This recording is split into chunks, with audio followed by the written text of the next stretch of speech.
Baiklah, pada kali ini saya, Yulita Laia, akan menjelaskan sedikit mengenai sistem tanam paksa ini.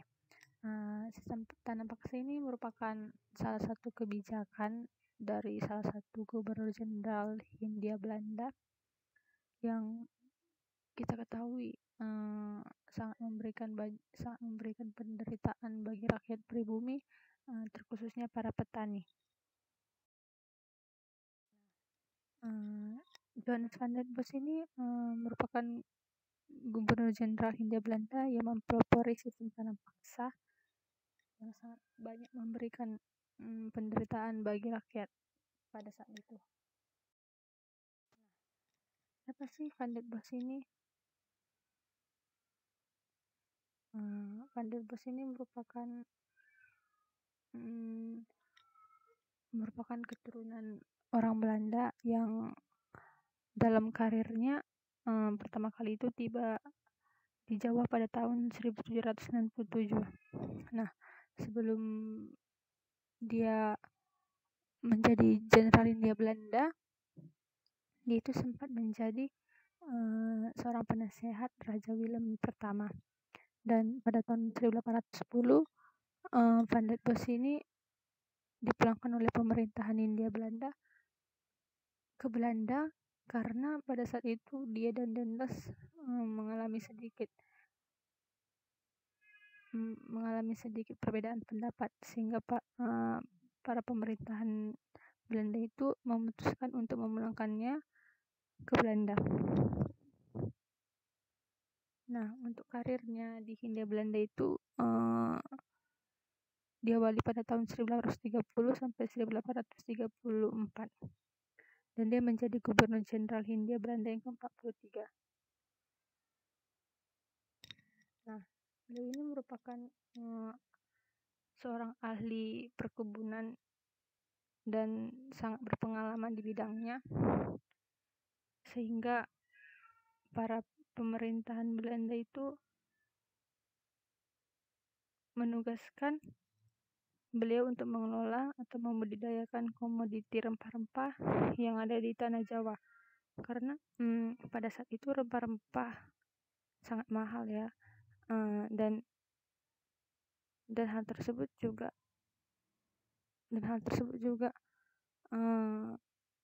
memberikan banyak keuntungan untuk kas Belanda.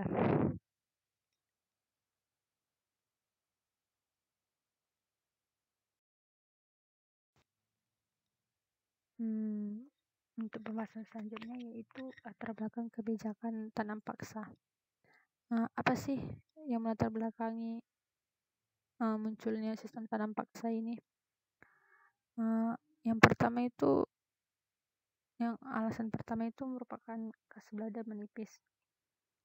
Nah, menipisnya kas Belanda ini karena pada saat itu Belanda aktif dalam peperangan ada di Eropa, sehingga keuangan Belanda banyak keluar untuk biaya peperangan. Dan pada saat itu juga banyak terjadi pemberontakan di negara jajahannya, salah satunya di negeri kita,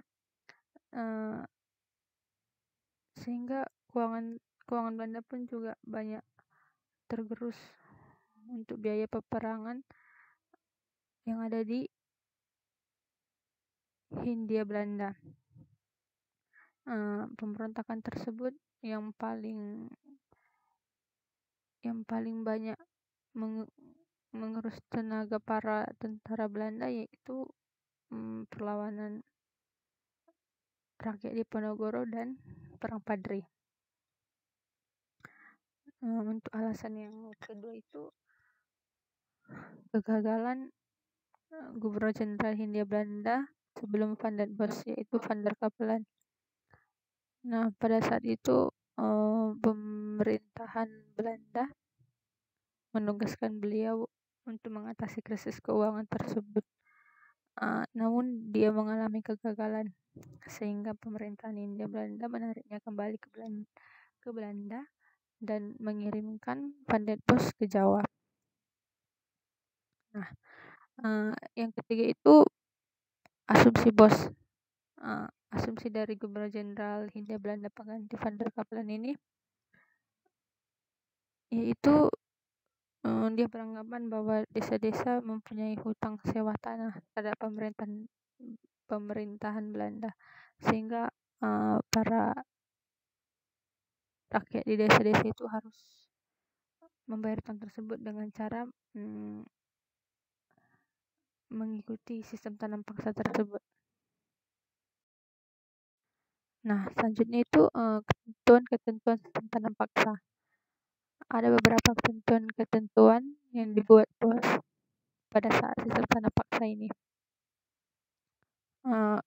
Ketentuan yang pertama itu untuk para rakyat yang mempunyai tanah, bahwa desa itu harus menyisihkan 20% tanahnya untuk ditanami komoditi-komoditi ekspor seperti kopi, tebu, dan nila. Dan untuk rakyat yang tidak mempunyai tanah, rakyat diwajibkan kerja selama 70 hari dalam setahun pada kebun-kebun milik pemerintahan Belanda. Ketentuan selanjutnya itu adalah Stadsblad. Ada 7 ketentuan. Yang pertama, melakukan persetujuan dengan penduduk atas pemakaian tanah untuk penanaman komoditi. Yang kedua itu tanah yang disediakan penduduk diperbolehkan melebihi 1/5 dari tanah pertanian yang dimiliki penduduk desa. Yang ketiga, pekerjaan yang diperlukan untuk menanam tanaman dagangan tidak boleh melebihi pekerjaan yang diperlukan untuk menanam padi. Yang keempat, tanah yang disediakan untuk menanam komoditi tidak dipungut pajak. Yang kelima, tanaman dari tanah milik pemerintahan harus diserahkan ke pemerintahan Hindia Belanda. Jika hasil melebihi pajak, maka selisih positifnya jadi milik rakyat. Keenam, kegagalan panen menjadi tanggung jawab pemerintahan Belanda. Yang ketujuh, penduduk yang bekerja akan diawasi oleh pemimpin-pemimpin desa dan para pegawai Eropa bertugas sebagai pengawas dalam hal perpajakan tanah, panen, dan pengangkatan tanaman-tanaman. Nah, jika kita lihat di sini, ketentuan-ketentuan atau kebijakannya itu tidak terlalu menyulitkan rakyat, tapi dalam prakteknya rakyat banyak mengalami penderitaan karena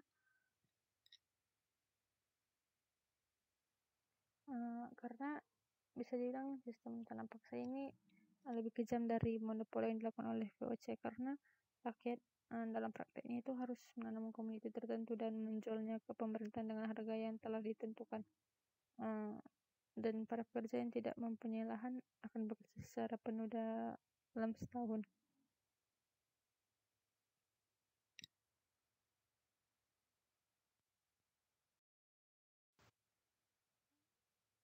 Nah, untuk pembahasan selanjutnya itu penyimpangan-penyimpangan pada sistem tanam paksa. Nah, dari kita lihat dari ketentuan-ketentuan itu, para pemerintahan Hindia Belanda banyak melakukan penyimpangan-penyimpangan yang tidak sesuai dengan ketentuan-ketentuan pada awalnya dilakukan sistem tanam paksa ini. Yang pertama yaitu pihak Belanda tidak mementingkan hasil akhir, karena pihak Belanda karena dalam pelaksanaannya itu pemerintahan Belanda tidak berhubungan langsung dengan para petani, dan mereka itu hanya mempekerjakan para bupati, kepala desa maupun masyarakat desa sendiri, karena seperti di awal saya katakan tadi, mereka itu hanya mementingkan hasil akhirnya saja.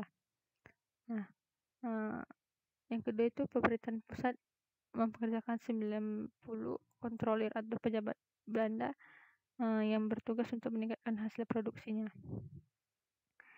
Yang ketiga, adanya kontrolir dan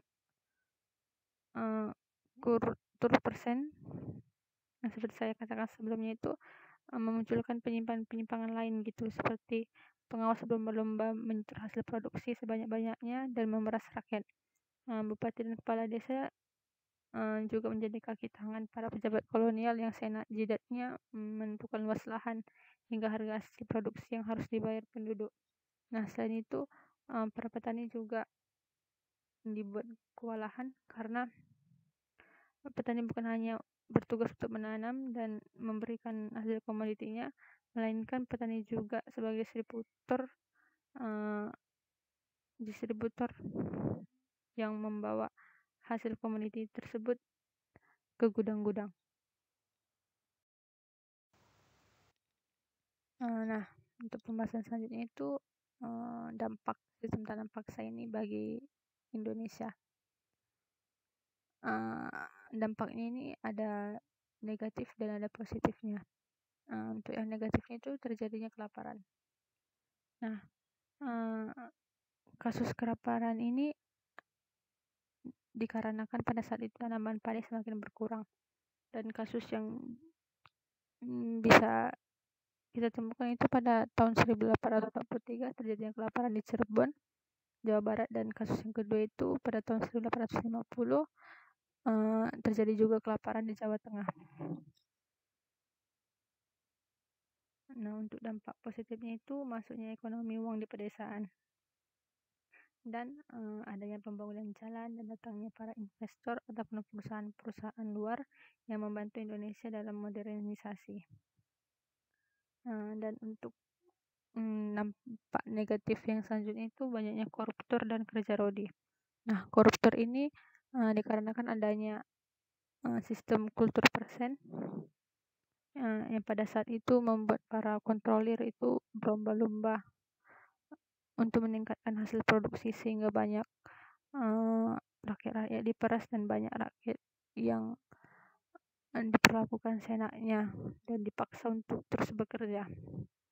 Dan hal tersebut juga melahirkan adanya kerja rodi. Dan untuk dampak positif selanjutnya itu lebih mengenal sistem upah. Karena sebelumnya itu para rakyat hanya menggunakan sistem gotong royong.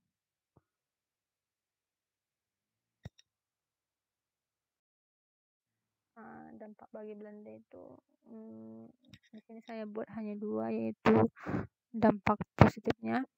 Yang pertama itu kas Belanda terisi dan Batavia menjadi sumber kas bagi Belanda.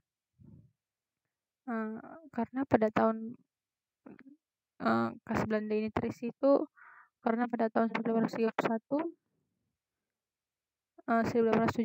itu Batavia menghasilkan 823 juta gulden dan dapat mengisi kas Belanda.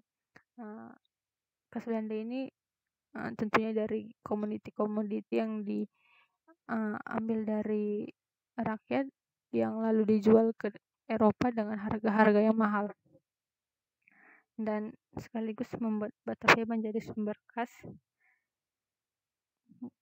karena Batavia pada saat itu menjadi sumber modal untuk membiayai kereta api nasional Belanda. Nah, saya rasa itu saja dulu penjelasan dari saya. Saya ucapkan terima kasih.